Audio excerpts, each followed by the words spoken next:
Welcome to our channel. In today's video, we will show you how to permanently delete your Tumblr account using the Tumblr app on your phone. If you no longer want to use Tumblr or want to remove your account for privacy reasons, this guide will help you complete the process quickly and safely. First, open the Tumblr app on your smartphone. Once the app opens, look at the bottom right and tap the profile icon.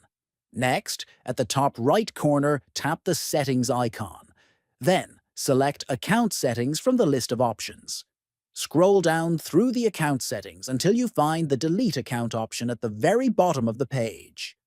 After selecting Delete Account, you will be prompted to enter your registered email address to confirm your identity. Enter your email carefully and make sure it is correct. Then, tap on the option that says Delete Everything to remove all your posts, blogs, and account data permanently. Finally, a confirmation message will appear. Click Yes to confirm and complete the deletion process. Once the process is finished, your Tumblr account will be permanently deleted and all your content will be removed from the platform. Make sure you have saved any important posts or media before performing this action.